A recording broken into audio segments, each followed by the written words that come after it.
সংখ্যালঘু বাংলাদেশে এই নাটকীয় কথাটি আমরা বছরের পর বছর ধরে শুনে আসতেছি। বাংলাদেশে সংখ্যালঘুদের উপরে বিভিন্ন রকমের অন্যায়, অবিচার, নির্যাতনের কথা। আসলে আমি বাংলাদেশে ছোট থেকে এই পর্যন্ত আসলে আমার জীবনে আমি বাংলাদেশে দেখেছি। আমি আসলে বাংলাদেশের শরীয়তপুরের নড়িয়া থানা রাজনগরের তালতলাতে আমাদের বাড়ি। ঠিক আমাদের বাড়ি থেকে মোটামুটি 1 কিলোমিটার দূরত্বে একটি বাজার রয়েছে। সেই বাজারের নাম হচ্ছে আন্ধারমানিক বাজার। সেই বাজারটি মূলত আন্ধারমানিক নাম হওয়ার কারণ হইল মূলত ওই এলাকাটা হিন্দুদের এলাকা। হিন্দুরা মূলত এই বাজারটি মিলিয়েছিল। যাই হোক, সেখানে অনেক হিন্দুদের বসবাস এবং হিন্দুদের একটি গ্রামও আছে সেখানে, অনেক বড় গ্রাম, যেই গ্রামের নাম হচ্ছে ঠাকুরকান্দি।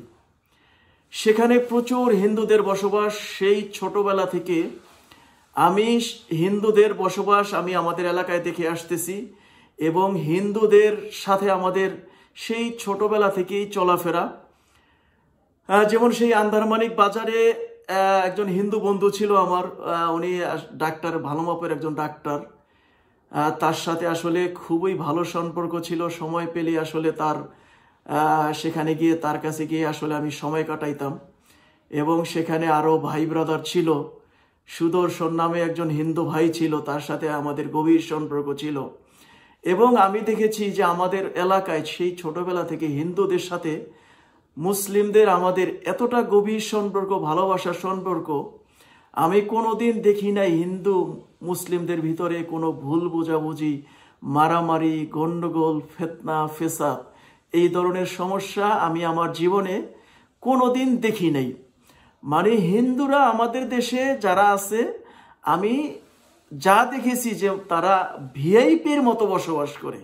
তাদের অনেক অঢেল সম্পদ আছে, অনেকের ব্যবসা বাণিজ্য আছে। তাদের ব্যবসা বাণিজ্যে সম্পদের উপরে কোনো মানুষের কোনো ন্যূনতম কোনো আক্রমণ আমি দেখি নাই। তো যাই হোক, আমরা বছরের পর বছর আসলে যেই কথাটি বাংলাদেশে শুনে আসতেছি যে হিন্দুদের উপরে নির্যাতন, সংখ্যালঘু বলা হয় তাদের উপরে নির্যাতন হয় বাংলাদেশে। এটি আসলে আমি যা দেখি বা বুঝি যে একদম নিছক একটি নাটকীয় গল্প কিচ্ছা ছাড়া আর কিছুই না। আমাদের দেশের হিন্দুরা, আমার জীবন আমি দেখেছি, সারা জীবনই দেখলাম যে হিন্দুরা খুব চমৎকার, সব কিছুই তারা স্বাধীনভাবে করে। তাদের কোনো রকমের কোনো সমস্যা বাংলাদেশের জমিনে আমি দেখি নাই। তো যাই হোক, আমাদের দেশে এই যে বছরের পর বছর হিন্দুদের উপরে নির্যাতন, যে নাটকীয় কথাগুলো চলে আসতেছে, এগুলো আসলে শুধুই নাটকীয় কথা এবং রাজনৈতিক উদ্দেশ্য হাসিল করার জন্য আসলে এই সমস্ত বিভিন্ন রকমের অপপ্রচার আসলে বাংলাদেশে হয়। মূলত হিন্দুদের উপরে টোটালি বাংলাদেশে কোনো ন্যূনতম কোনো নির্যাতনের বা তাদের উপর জুলুমের কোনো ইতিহাস আমার জানা নাই, আর আমি দেখিও নাই। তো যাই হোক, কোনো সংখ্যালঘু বলতে আসলে আমাদের দেশে কিছুই নাই। যারা বাংলাদেশের নাগরিক, তাদের পরিচয় হচ্ছে, সবার পরিচয় হচ্ছে সবাই বাংলাদেশি। কে হিন্দু, কে অন্য জাতি, এটা বিষয় না। বিষয় হচ্ছে মুসলমান, হিন্দু, বৌদ্ধ, খ্রিস্টান যারাই আছে, সবাই একটা দেশে যারা বসবাস করে, যেই দেশের নাগরিক, যারা বাংলাদেশের নাগরিক, তাদের পরিচয় হচ্ছে যে তারা বাংলাদেশি। সংখ্যালঘু এটা আসলে নিছক একটি নাটকীয় কথা ছাড়া আর কিছুই না।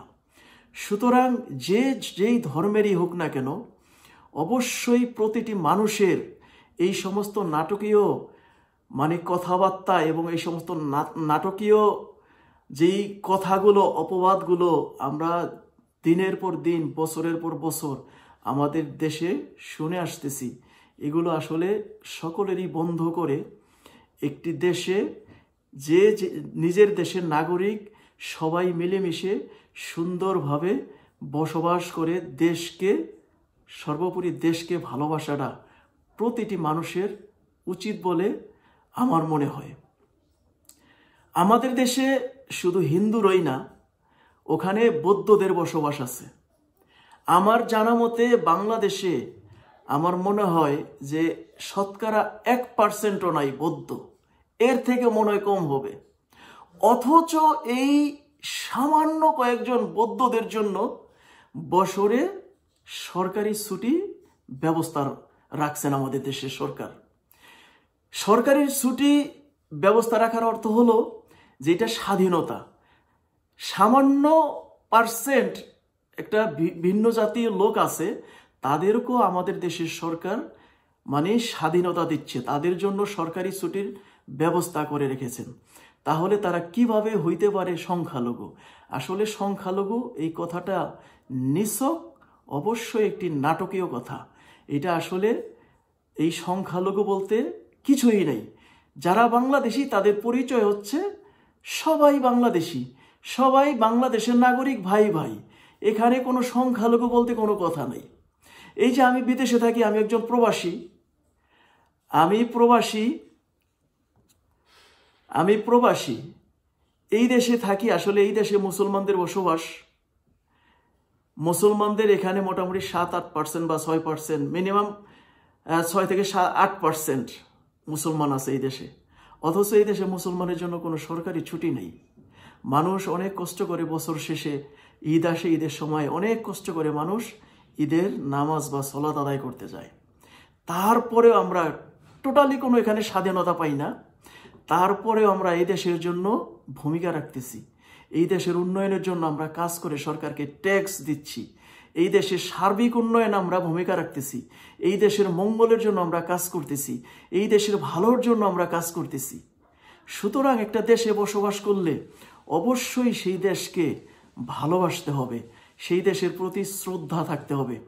আমাদের দেশে যারা এই সংখ্যালঘু বলে, যারা দেশকে অস্থিতিশীল করার চেষ্টা করতেছে, দেশের ক্ষতি করার চেষ্টা করতেছে, দেশের অর্থনীতিকে ধ্বংসের দিকে ঠেলে দিচ্ছে, তাদের অবশ্যই উচিত দেশকে ভালোবাসা, নিজের দেশের সার্বভৌমত্বকে সবচেয়ে বড় প্রাধান্য দিয়ে নিজের দেশকে ভালোবাসা, অন্য দেশ থেকে নিজের দেশকে প্রাধান্য দিয়ে নিজের দেশের সার্বভৌমত্ব রক্ষায় অবশ্যই প্রতিটি মানুষের নাগরিক দায়িত্ব বলে আমি মনে করি।